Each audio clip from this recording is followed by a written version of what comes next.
नमस्कार, मैं हूँ यशस्वी पाठक और आप देख रहे हैं आज की खबर का ये खास पॉडकास्ट।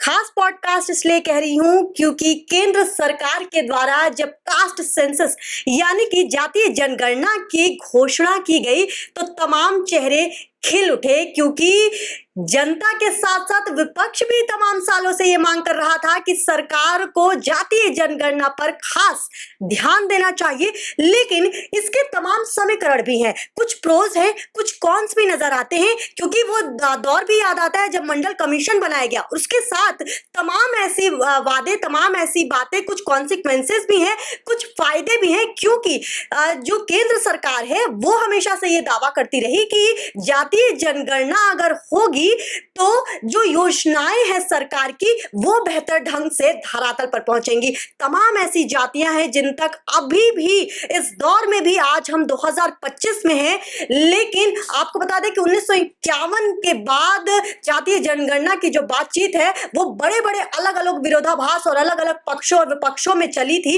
लेकिन अब जब 2025 में इसकी बात की जा रही है और लगातार मांग उठाई जाती है, संसद में राहुल गांधी ने प्रमुखता से लोकसभा में इस तरीके का मुद्दा उठाया कि जातीय जनगणना बहुत जरूरी है, तो इसके बाद क्या कुछ जनता को भी मिल सकता है, समीकरण क्या है, और साथ ही जो अनुसूचित जातियां हैं, क्योंकि एसटी और एससी की जब हम बात करते हैं तो इसमें ओबीसी का जो वर्णन आता है ये बहुत खास हो जाता है जातीय जनगणना में। इन्हीं सब मुद्दों पर बातचीत करने के लिए आज एक खास शख्स से, क्योंकि ये चेहरा जाना पहचाना आपके लिए है, तमाम इनकी बातें हमने पॉडकास्ट में दिखाए थे, लेकिन फिर से क्योंकि कहते हैं बड़े लोगों की जब बातें रखते हैं वो, तो तमाम जो जानकारी वाली बातें हैं वो दिल तक पहुंचती हैं। जरा स्वागत कीजिए खुले मन से आरएलडी के सचिव अनुपम मिश्रा का। मैं हमेशा ये कहती हूँ कि जब बड़े लोग बातें करते हैं तो जानकारी वाली बातें और कुछ ऐसे पॉइंट्स होते हैं जो जनता हमेशा से अपने दिमाग में वो सवाल लेकर के घूमती है। और जातीय जनगणना ये जो मुद्दा है पिछले कई सालों से, अगर 10 साल से बात करें, 10 साल का अगर इतिहास देखते हैं तो विपक्ष ने एक बड़ी अहम और मजबूत भूमिका जातीय जनगणना को लेकर के निभाई है, क्योंकि आप भाजपा के साथ अलायंस में भी हैं और जिस तरीके से आरएलडी की भूमिका भी रही है, आरएलडी हमेशा से एक जनता के सामने एक स्ट्रॉन्ग पक्ष रखने के लिए मुद्दों पर जाने जाते हैं। जातीय जनगणना जब मैं ये नाम लेती हूँ तो आपके हिसाब से क्या स्टैंड आता है आरएलडी का?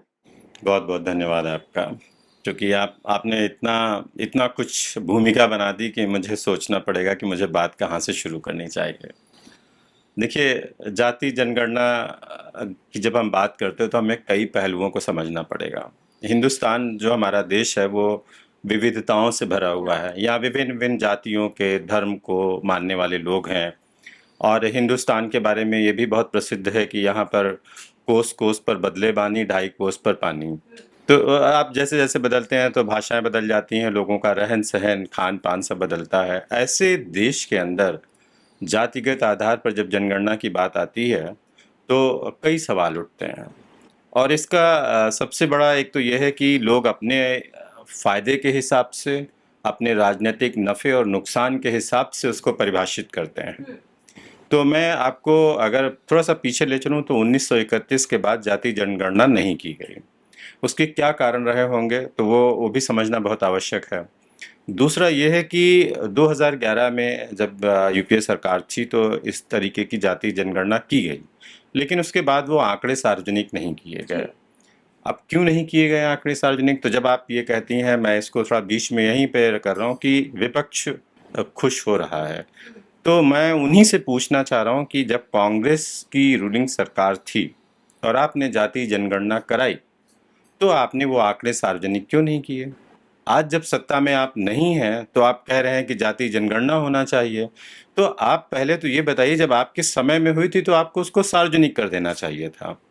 दूसरा ये है कि इसके कई पहलू, कई आयाम हैं। आप चूँकि मुझसे आपने कहा कि राष्ट्रीय लोकदल की इसमें क्या भूमिका, क्या रुख है, तो चूँकि हम सरकार का हिस्सा हैं, केंद्र में भी हैं, प्रदेश में भी हैं, तो हम सरकार की नीतियों के साथ हैं। हमें इसमें कोई मेरा विरोधाभास नहीं है, ना हमारे दल का कोई विरोधाभास है। जाति जनगणना हो, अच्छी बात है, लेकिन उसमें हमारे अपने जो, अगर व्यक्तिगत तौर पे भी हम कहें तो ये देखना पड़ता है कि जाति जनगणना यदि सामाजिक समानता के लिए हो और संतुलित विकास के लिए हो, हाँ। तब तो बहुत अच्छा है, ये बहुत ही देश के लिए भी बहुत अच्छी बात होगी। लेकिन ये उतना ही खतरनाक हो सकता है यदि इसको राजनीतिक लाभ के लिए प्रयोग किया गया, क्योंकि ये वर्ग संघर्ष को भी जन्म दे सकता है, ये जाति भेदभाव को भी जन्म दे सकता है, और ये हिंदुस्तान पहले से ही आपस में हमारे यहाँ बहुत विभाजन रहा है, तो ये उस खाई को और चौड़ा ना करे। ये हमारे राजनीतिक नेताओं पर और नेतृत्वकर्ताओं पर एक बड़ी जिम्मेदारी होगी कि वो इस बात का ख्याल रखें कि जब ये आंकड़े एकत्र हों तो देश जो है वो एकता के साथ आगे बढ़े, ना कि आपस में कोई वैमनस्य हो। जी, क्योंकि आपने अभी यूपीए की बात की, 2011 का आपने जिक्र किया, उस पर जिस तरीके से बातचीत हुई, यूपीए ने बाद में ये कहा कि XYZ हमारे पास 2-3 प्रमुख कारण थे जिसकी वजह से ये फ्लैश आउट नहीं हुआ। जैसा अभी आपने जिक्र किया कि देश की एकता और अखंडता पर सवाल उठ जाता है। जाति क्योंकि विशेष वर्ग, तमाम चीजें, हिंदुस्तान एक कम्युनिटी को लेकर के भी आगे चलता है, तो उसमें जो खाई है वो और बढ़ जाती। और साथ ही उन्होंने ये भी कहा कि जिस तरीके से जब हम देख रहे हैं कि ये आंकड़े हमारे, क्योंकि वो आंकड़े उनके पास आए थे, तो आंकड़े अगर हम बाहर रखते तो तमाम चीजों का विरोधाभास होता और लोगों में फिर विद्रोह भी सामने आता। और राजनीतिक दखल जो आपने बात की, अगर ये डेटा सामने आता तो उनका ये मानना था कि राजनीतिक पार्टियों को ये डेटा पता चल जाता कि किस क्षेत्र में कितना वोट बैंक है। ये कारण यूपीए ने दिया है। क्या आपने जो कहा उसमें आप हंसी भी नहीं आ रही है? अगर ये उनका बयान है और जो आप कह रही हैं, तो आप किस मुंह से कह रहे हैं कि जाति जनगणना होना चाहिए? आपके पास जब डेटा था और आपको इतना भय था, तो अब दूसरे में आप ऐसा कैसे मांग सकते हैं? आप कह रहे हैं ना जाति वर्ग भेद, मैं तो आपको ये बता रहा हूँ कि अगर उनकी ये सोच है तो आप अब दूसरे कार्यकाल में कोई और अगर राजनीतिक दल सत्ता में है तो आपको ये बात ही नहीं उठानी चाहिए। वो ये कहते हैं कि हमारी योजनाएं तो पहुंचती थी, तो ठीक है हमने डेटा बाहर नहीं किया, आपकी योजनाएं तो पहुंच नहीं रही है ना। क्या बात करें, राहुल गांधी जी के पिताजी राजीव गांधी जी प्रधानमंत्री थे, उनका ऑफिशियल स्टेटमेंट है कि जब हम केंद्र से कोई भी योजना बनाते हैं और उसको धरातल पर उतारते हैं तो आखिरी व्यक्ति के पास 1 रुपए में से 15 पैसे भी ठीक से नहीं पहुंचते हैं, 85 पैसे जो है भ्रष्टाचार की भेंट चढ़ जाता है, तो उनकी योजना कौन सी पहुंच रही थी? ये तो अपने आप में भी बड़ा गंभीर प्रश्न है। आप कुछ भी नहीं बोल सकते हैं जब आप सार्वजनिक जीवन में हैं और देश के राजनीति के नेतृत्व करने की बात करते हैं, तो आपके शब्दों का चयन और संतुलन बहुत आवश्यक है। आप विपक्ष में हैं तो सरकार की सिर्फ बुराई करेंगे और सत्ता में हैं तो आप सिर्फ अच्छाई कहेंगे, ऐसा नहीं हो सकता है। आपको तटस्थ होकर, क्योंकि आपके देश के 140 करोड़ लोगों की जिम्मेदारी है सरकार के कंधे पर, आप यूं ही कुछ नहीं कह सकते हैं। तो विपक्ष को तो सिर्फ ये चाहिए, उनके पास देखिए जब आपके पास कोई मुद्दा नहीं होता है तो आप कुछ भी उठाते हैं, लेकिन अच्छी बात यह है कि भारत की जनता बहुत जागरूक है, उसे सब समझ में आ चुका है, इसलिए वो चाहे राहुल गांधी जी कुछ कहें, अखिलेश यादव जी कुछ कहें, इससे कोई फर्क नहीं पड़ता है। ये देख रहे हैं कि हम किस तरफ जा रहे हैं और कौन हमें सही से नेतृत्व कर रहा है, और यही कारण है कि हम जो हमारा एनडीए है वो इंटैक्ट है और हम लगातार एक के बाद एक जीत को दोहरा रहे हैं और पिछली अपनी जीत से ज्यादा सशक्त हो रहे हैं। जी, दर्शकों आपको बता दूं, क्योंकि जिक्र हो रहा है यूपीए की जातीय जनगणना का, तो बता दूं कि जब आखिरी बार यूपीए सरकार में जातीय जनगणना हुई थी तो करीब 5,400 करोड़ से ज्यादा की लागत से ये जातीय जनगणना कराई गई थी। अब सरकार उस बात का ब्यौरा नहीं दे पाती, तब की सरकार उस बात का ब्यौरा नहीं दे पाती कि 5,400 करोड़ की आखिर लागत से जब जातीय जनगणना कराई गई तो फिर फ्लैश आउट डेटा क्यों नहीं हुआ। अपने अपने कारण हो सकते हैं, जैसा अभी मैंने बताया कि 2-3 रीजन जो यूपीए सरकार के द्वारा आए थे, लेकिन इस दौर में जब हम देखते हैं तो तमाम चीजें इस वक्त सामने आती है सर। जाति को लेकर के, जाति विशेष को लेकर के, चाहे ST SC की बात करते हैं, OBC की बात करते हैं, या फिर अखिलेश यादव आजकल बड़े फेमस हो चुके हैं PDA की बात करने को, अंबेडकर की फोटो, एक तस्वीर भी लखनऊ में ही दर्शकों आई थी, शायद आपने भी आपकी नजरों से भी वो तस्वीर गुजरी होगी कि उनके कार्यकर्ता ने अखिलेश की फोटो अंबेडकर की फोटो के साथ लगा दी थी। तो इस तरीके की, क्योंकि ये क्या सुनिश्चित नहीं करता है कि अगर जातीय जनगणना होगा तो विपक्षी पार्टियों को भी तो इस तरीके से आगे आना पड़ेगा कि वो भी ये सुनिश्चित करें कि उसका फायदा ना उठाया जाए उन डेटा का। नहीं, वो तो यही चाह रहे हैं, उनका तो एकमात्र लक्ष्य यही है कि डेटा कोई ऐसा आए जिसका हम राजनीतिक लाभ लें। मैंने आपसे पहले भी इसीलिए कहा कि ये इस देश का दुर्भाग्य होगा कि जब जाति जनगणना के आंकड़े सामने आएंगे, यदि उनकी राजनीतिक लाभ लेने की कोशिश की गई तो देश में एक टूट हो वो तो जाएगी। भाजपा में भी ऐसे अलायंसेस हैं ना सर, जो जातीय क्षेत्रीय पार्टियां आगे लेकर के चलती हैं जातियों को। मेरा कहने का मतलब समझिए कि हर हर इशू बहुत सेंसिटिव होता है। आप पहले से ही हम विभाजित हैं बहुत सारा, हाँ, हमारे यहाँ पहले ही जातिगत, धर्म के आधार पर, वर्ग के आधार ठीक पर बात। बहुत भेद हैं। पिछले कुछ वर्षों में इसको पाटने की कोशिश की गई, पिछले कुछ वर्षों में कम से कम ये हुआ कि वो खाई उतनी चौड़ी नहीं हुई। लेकिन विपक्ष को अगर कास्ट सेंसस में, जाति जनगणना में सिर्फ अपने राजनीतिक हित को साधना है, तो मुझे लगता है कि वो गलतफहमी का शिकार है। एक तो जनता जागरूक है, वो होने ऐसा नहीं देगी, और यदि वो करेंगे तो मुझे लगता है वो राजनीतिक आत्महत्या करेंगे, इसके अलावा कुछ नहीं।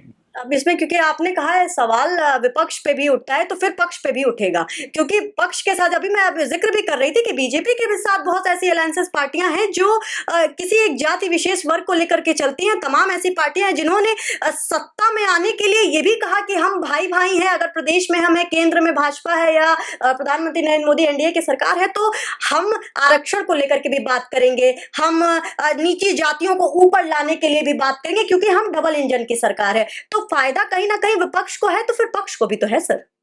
नहीं, मैं आपका प्रश्न समझ नहीं पाया, मैं लेकिन ये कह रही जितनी हूँ, बात मैं समझ पा रहा हूँ, आप मैं ये कह रहे हैं कि विपक्ष का मकसद यही है कि डेटा सामने आए और हम चिन्हित करें उन जगहों को, और उसके बाद हम अपना वोट बैंक वहां वहां डेटा बनाएं। पहले भी सामने रहा है। देखिए, जब भी जनगणना जो भी हुई है, उनमें शेड्यूल कास्ट और शेड्यूल ट्राइब्स की तो जनगणना हमेशा होती रही है। हाँ, उन्हें उन्हें इस बात से नहीं मतलब है, उनका इस बात से कोई लेना देना नहीं है कि जो वर्ग पिछड़ा है या सामाजिक रूप से पीछे रह गया, आर्थिक रूप से पीछे रह गया, उसका उत्थान हो। ठीक बात। उनको तो सिर्फ ये चाहिए कि किसी भी तरीके से इसका एक स्पाइसी कंटेंट तैयार करें और पब्लिक के अंदर हम इसका पॉलिटिकल माइलेज लें। लेकिन देश क्या सिर्फ पॉलिटिकल माइलेज के लिए है? क्या अनुसूचित जाति, जनजाति या जो पिछड़ा वर्ग है, वो सिर्फ राजनीतिक इस्तेमाल के लिए है? मैंने नहीं सुना कि किसी भी विपक्ष के नेता ने कहा हो कि हम उनके सामाजिक उत्थान और उन्नयन के लिए बात करेंगे। सिर्फ आप उनको भावुकता के आधार पर, इमोशनली उनको आप ब्लैकमेल करते हैं और उनकी उस विवशता का फायदा आप राजनीतिक वोट के रूप में लेना चाहते कहीं ना हैं। कहीं पक्ष फेल रहा होगा ना उनकी भावनाओं को समझने के लिए, तभी तो विपक्ष अपनी बातों को सामने रख पा रहे अगर हैं। अगर आप ये कह रहे हैं तो मैं और आपसे पूछ रहा हूं कि हाँ, सत्ता में सबसे ज्यादा समय तक तो कांग्रेस पार्टी रही, हाँ, तो फेल तो वही हो गई फिर।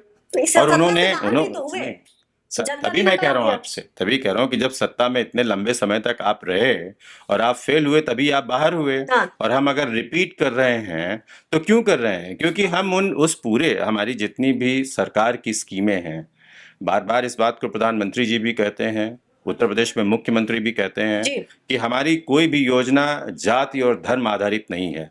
सरकार की किसी भी योजना को जाति और धर्म के क्षेत्र में हम नहीं बांट सकते हैं। उसका लाभ समाज के हर वर्ग को मिलता है, हर जाति के मानने वाले को मिलता है, और चाहे किसी भी धर्म का मानने वाला हो।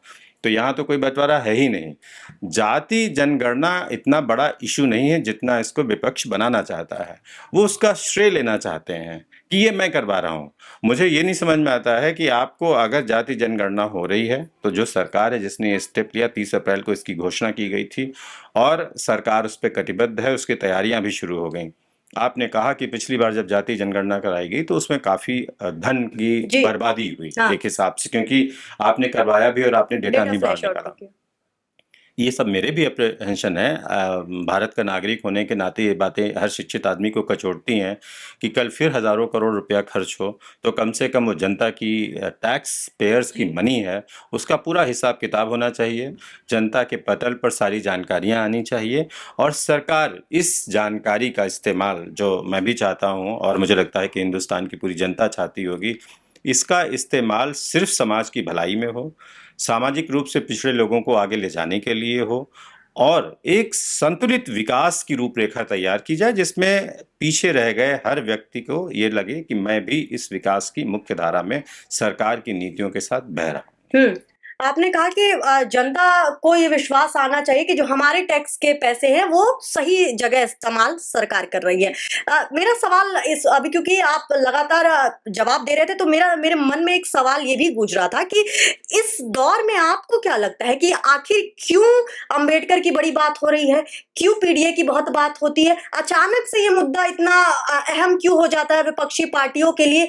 और क्या इसको इस लिहाज से भी नहीं देखना चाहिए कि वही भाजपा है जो लगातार जातीय जनगणना को नकारते आ, क्योंकि विपक्ष ने तो पिछले 10 सालों से ये मुहिम शुरू की थी कि हम चाहते हैं कि सरकार जातीय जनगणना करे, तो अचानक से ये जो टर्न अराउंड हुआ है एनडीए सरकार का और उन्होंने ये कह दिया कि जातीय जनगणना होनी चाहिए, किस तरीके से इन दोनों बातों को भी देखते हैं? क्या विपक्ष को की जो मुहिम है ये बहुत ज्यादा अहम हो गई थी, या फिर भाजपा ने इसको मान के उनका मुद्दा खत्म कर दिया है? नहीं, हम पहले इसको समझना पड़ेगा। जातीय जनगणना के लिए पहले हम मना कर रहे थे।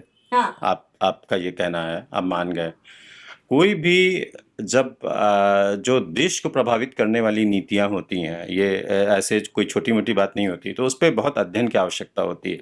हड़बड़ी में और जल्दबाजी में किए गए और राजनीतिक स्वार्थों को सिद्ध करने के लिए किए गए निर्णय हमेशा देश के भविष्य को गर्त में ले जाएंगे। तो जब तक उस पर पूरी तैयारी नहीं हो गई, उसके कॉन्सिक्वेंसेस नहीं समझे गए, चीज़ों को एक सरकार कोई भी निर्णय तब लेती जब उसकी पॉजिटिव निगेटिव हर पहलू को देख लिया जाता है, तब सरकार घोषणा करती है। तो सरकार इसीलिए हम चुनते हैं कि वो हमारे बिहाफ पे अच्छे निर्णय लेगी, बुद्धिजीवी निर्णय लेगी और भविष्य को दृष्टिगत रखते हुए निर्णय लेगी। तो वो लिया गया। अब अगर हम निर्णय ना लें तो आप निर्णय नहीं ले रहे हैं, अगर हमने निर्णय ले लिया तो आपने मेरे दबाव में ले लिया, मतलब चित भी मेरी पट भी मेरी। ऐसे नहीं होता है। और अगर चित भी पट भी मेरी करनी तो 2011 के पहले कांग्रेस पार्टी इस बात के जवाब दे दे कि आप सत्ता में थे, लंबे समय तक थे, आपके पास जातीय जनगणना के आंकड़े थे, आपने सार्वजनिक क्यों नहीं किए? हाँ, इसको इस तरीके तो ये आपको सवाल किसी कांग्रेस पार्टी के नेता से जरूर पूछना चाहिए। इस पे ये सवाल भी बनता है, क्योंकि आप कह रहे हैं कि कांग्रेस के प्रवक्ता से मैं पूछूं तो सवाल इस पे ये भी बन जाता है कि भाजपा मानी और जानी जाती है ऐसे ट्रम्प कार्ड को खेलने के लिए। बहुत बार ऐसे उनके डिसीजंस रहे हैं जिन्होंने विपक्ष के मुद्दे को खत्म कर दिया, और कहीं ना कहीं ये जो विश्लेषक हैं वो ये बताते हैं, एक्सपर्ट्स, राजनीति के एक्सपर्ट्स ये कहते हैं कि भाजपा के इस डिसीजन ने विपक्ष का मुद्दा खत्म कर दिया है। मैं देखिए, मैं भाजपा की बात या बाकी उतनी बात क्यों करूं, मैं तो राष्ट्रीय लोकदल की बात करूंगा। तो आरएलडी, राष्ट्रीय लोकदल जिन हितों को लेकर के आगे बढ़ रही है, हम उस पर बात कर सकते हैं, किसान नौजवान की बात कर सकते हैं, बेरोजगारी की बात कर सकते हैं, जिसपे हमारा ध्यान है। हमारे राष्ट्रीय अध्यक्ष के पास प्रधानमंत्री जी ने उनकी खूबियों को समझते हुए वो मंत्रालय उन्हें दिया है जिसकी इस वक्त देश में सबसे ज़्यादा आवश्यकता है। लोगों को हुनरमंद किया जाए, लोगों के अंदर कौशल का विकास किया जाए, और हमारे राष्ट्रीय अध्यक्ष अपने मंत्रालय की जिम्मेदारी बहुत ही खूबसूरत तरीके से अपने कंधों पर लिए हुए हैं। देश भर का भ्रमण कर रहे हैं, उन नीतियों का अध्ययन कर रहे हैं, उन योजनाओं पर नज़र डाल रहे हैं जिससे भारत के युवा भविष्य का निर्माण किया जा सके। तो मैं उस पर खुल के आपसे बात कर सकता हूँ, क्योंकि हमारे यहाँ क्या है, देखिए, शिक्षा से ही खाली शिक्षित हो जाने से रोजगार का सृजन नहीं होगा। एक आपके अंदर अगर हुनर है तो वो आपको बहुत सारे शिक्षित लोगों से अलग करता है। हमारी जनसंख्या ज़्यादा है, पढ़े लिखे लोग बहुत ज़्यादा हो रहे हैं, लेकिन उस अनुपात में हमारे पास जॉब्स नहीं है, नौकरियां नहीं हैं, सरकारी नौकरियां तो और भी कम हैं, और अगर हम निजी क्षेत्र की बात करें वहाँ पे भी कम है। लेकिन आपके अंदर अगर हुनर है, कुशल है, कुछ आपको स्किल है आपके अंदर, तो ये ना केवल भारतवर्ष के अंदर बल्कि विदेशों में भी बहुत डिमांड है। स्किल्ड लोगों की हर जगह डिमांड है। तो हम उस पर काम कर रहे हैं, और मुझे लगता है कि हमने काफ़ी बेहतर तरीके से, जयंत जी ने इसको संभाला है और वो लगातार इस पर कार्य कर रहे हैं। और अभी मुझे खुशी है बताते हुए कि भारतवर्ष का मिज़ोरम पहला ऐसा राज्य बन गया है जो पूर्ण रूप से शिक्षित है। तो मैं आपके चैनल के माध्यम से आपके दर्शकों को भी ये कहना चाहूँगा कि ये एक सशक्त और सही दिशा में सोचने वाले नेतृत्व की पहचान होती है कि आज़ादी के इतने वर्षों बाद इतने राज्यों में से हम एक राज्य को पूर्ण रूप से शिक्षित बना पाए। हाँ, जयंत जी की आपने बात की, और आरएलडी पे ये हमेशा बात होती है कि नौजवानों को मौका देते हैं, और ये जो अभी आपने डेटा भी दिया मिजोरम का, कहीं ना कहीं उनके जो व्यक्तित्व है, उनकी जो कौशल क्षमता है, उनकी जो नेतृत्व की क्षमता है, उसका ये रिजल्ट भी है। तो जयंत जी पे थोड़ी सी बातचीत और करते हैं, आगे आने वाले समय में किस तरीके से अगर देखते हैं, क्योंकि इधर की बात कर रही हूँ, हरियाणा की बात कर लिया या आसपास के क्षेत्रों में जहां पर आरएलडी को लेकर के बड़ी पहचान, बड़ी मानी जानी, बड़े प्यार दिया जाता है आरएलडी को, उस तरफ क्या किस तरीके के विकास कार्यों के लिए आगे बढ़ रहे हैं? नहीं, हम जब भारत सरकार को कोई मंत्री होता है तो उसका कोई एक छोटा दायरा तो होता नहीं है, तो पूरे अपनों के लिए आप पूरे अपना धरातल जो क्योंकि उस मिट्टी से जो निकले हैं तो उनको क्या वापस। ऑब्वियसली हम भारतवर्ष की मिट्टी है, हाँ हमारी कोई उत्तर प्रदेश की लखनऊ की मिट्टी थोड़ी ना है। हाँ हम भारतवर्ष की मिट्टी है, और जब हमारे पास भारत सरकार का मंत्रालय है तो देश के सारे राज्य हमारे लिए उतने ही महत्वपूर्ण हैं, हाँ और हम हर क्षेत्र में बराबर की दृष्टि रखते हैं।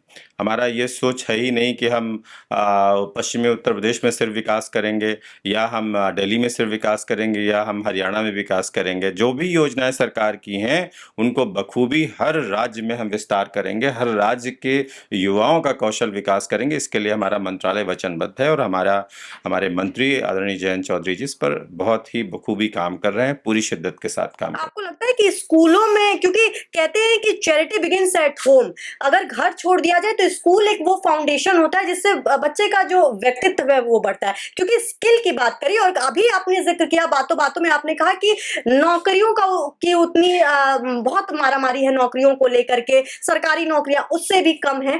तो इसको कैसे देखते हैं, क्या स्कूल उस तरीके के फाउंडेशन दे रहे हैं कि पढ़ाई से इतर वो स्किल डेवलप कर पाए कि जब आगे बच्चा 12वीं पास करे या आगे ग्रेजुएशन के बाद करे तो वो सिर्फ सरकार की तरफ ना देखे, बल्कि अपने जो स्किल जो डेवलपमेंट है उसको भी डेवलप करे। हैं। न्यू एजुकेशन पॉलिसी जो आई है उसमें इस तरीके के प्रोविजंस किए गए हैं। उसमें ये भी रखा गया है कि जो बच्चे होंगे जब वो प्राइमरी शिक्षा ग्रहण करेंगे और सेकेंडरी तक आएंगे, तो उनके एप्टीट्यूड को देखना है कि उनका जो एप्टीट्यूड है वो किस तरफ है। तो उनको हम उन सब्जेक्ट्स की तरफ इस न्यू एजुकेशन पॉलिसी के थ्रू उनको गाइड किया जाएगा। पहले बहुत सारे रिस्ट्रिक्शंस थे कि आप 2 डिग्री एक साथ नहीं कर सकते हैं, कि 1 डिग्री कर सकते हैं, आप ये कोर्स ले सकते हैं, नहीं ले सकते हैं। उन सारे बैरियर्स को भी न्यू एजुकेशन पॉलिसी में तोड़ा गया है। लेकिन न्यू एजुकेशन पॉलिसी से जो बच्चे तैयार होंगे उसमें 5-10 वर्षों का भी समय लगेगा आते हुए। तो उस बीच के जो गैप को है वो हमारा मिनिस्ट्री जो स्किल डेवलपमेंट है वो फुलफिल कर रहा है। जो पास आउट हो चुके हैं, बाहर निकल चुके हैं, जो रोजगार पाने की कगार में हैं, हम उन्हें स्किल कर रहे हैं। स्किल की बात हुई है, लेकिन थोड़ा-सा राजनीति पे वापस आते हैं, क्योंकि आरएलडी की जब मैं बात करती हूँ तो दर्शकों बड़ा विस्तृत, बहुत ब्रॉड चैप्टर है, जितना पढ़ते जाएँगे उतना और डूबते जाएँगे। आरएलडी की मैं हमेशा ये चीज़ देखती हूँ, और साथ में मैं आरएलडी की एक खूबी जो मुझे बहुत पसंद आती है वो जयंत चौधरी का नेतृत्व। नौजवानों को लेकर के चलने की जो लीडरशिप क्वालिटी है जयंत चौधरी को, वही आगे भी करती है। और अनुपम मिश्रा वो एक बड़ा एग्जाम्पल आप अभी मेरे साथ इस पॉडकास्ट में देख रहे हैं। थोड़ी सी बातचीत अंबेडकर पे की जाए, मूर्तियों का कल्चर, क्योंकि अभी मैं बता रही थी आपको कि किस तरीके से पोस्टर वॉर जारी हो रहा था। अभी अखिलेश की तस्वीर उनके कार्यकर्ता ने पोस्ट की, हालांकि बाद में अखिलेश यादव ने माफी भी मांगी, उन्होंने कहा कि गलती हो गई या जो भी है। लेकिन एक डेटा आपको बताती हूं कि अंबेडकर की एक मूर्ति जो विश्व में 16 जितनी मूर्तियां हैं उसमें उन 16 सबसे महंगी मूर्तियों में आती है, 404 करोड़ की। पटेल की मूर्ति जो गुजरात में है 3000 करोड़ की मूर्ति। तमाम ऐसी मूर्तियां देश में लगी हुई हैं जो सरकारों के द्वारा लगाई गई, या फिर तमाम यही अगर लखनऊ की बात करते हैं तो हाथियों का हम देख रहे हैं। अपनी अपनी सरकारें अपनी अपनी पसंद के हिसाब से मूर्तियों का और उस तरीके से बनाती हैं। आपको नहीं लगता है कि बहुत जाया हो रही हैं चीजें, बहुत ज्यादा वो पैसे जो आप टैक्स से सरकारें पाती हैं जनता के पैसों से, आपने जनता के ऊपर ना खर्च करने के बजाय आपने ये सोचा कि हम एक किसी भी प्रतिष्ठित आदमी की मूर्ति लगाएं और फिर हम उसके नाम पर राजनीति करें। देखिए, आपका सवाल बड़ा मौजू है, लेकिन इसमें 2 दृष्टिकोण बनते हैं। पहला तो एक ये है कि इससे कोई इनकार नहीं कर सकता है कि जो नायक हैं उनकी मूर्तियां लगती हैं तो भावी जो पीढ़ियां होती हैं उससे प्रेरणा लेती हैं, उनकी तरह से अपना आचरण व्यवहार करती हैं, उनको एडमायर करती हैं, उसी तरीके से आगे बढ़ना चाहती हैं। लेकिन जब हर किसी भी चीज़ में जब राजनीति का पुट मिल जाता है या राजनीतिक स्वार्थ मिल जाते हैं, तो वही चीज़ें अपना गंदा रूप दिखाने लगती जी। हैं। मूर्तियों का एक आजकल ऐसा राजनीतिकरण सा हो गया है कि महापुरुषों के नाम पे राजनीति हो रही है। अलग-अलग राजनीतिक दलों ने महापुरुषों को अपने-अपने खेमे में बाँट लिया है। जबकि जिन राजनीतिक महापुरुषों का आप नाम ले रही हों, चाहे वो महात्मा गांधी जी हों, चाहे सरदार पटेल जी हों, चाहे डॉक्टर भीमराव अंबेडकर जी हों, कोई भी हो, तो इस सब ने इस मंगल पांडे जी हों, भगत सिंह हों, शहीद आजम भगत सिंह, चंद्रशेखर आज़ाद जी हों, सब लोगों ने जो जब इन लोगों ने आज़ादी की लड़ाई लड़ी, देश के लिए संघर्ष किया, आत्म बलिदान किया, तो इन्होंने कभी जातीय आधार पर नहीं किया था, ना किसी एक जाति और वर्ग के लिए लड़ रहे थे।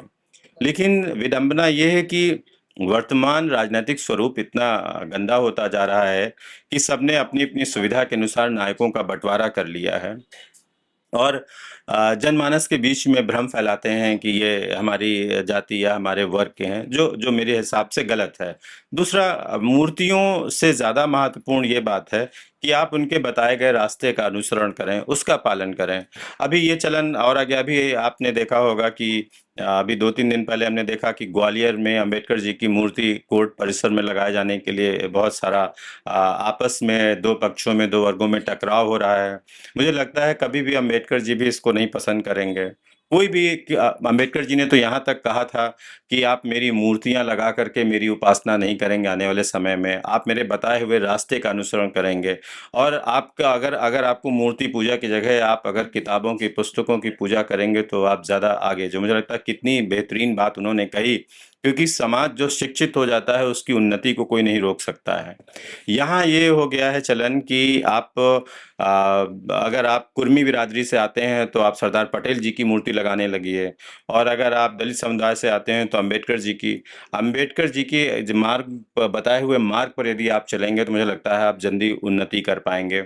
या आपने कहा कि कांग्रेस पार्टी है तो उन्होंने पूरे हिंदुस्तान में हम राजीव गांधी की और इंदिरा गांधी की या पंडित जवाहरलाल नेहरू जी की मूर्तियां लगा दें।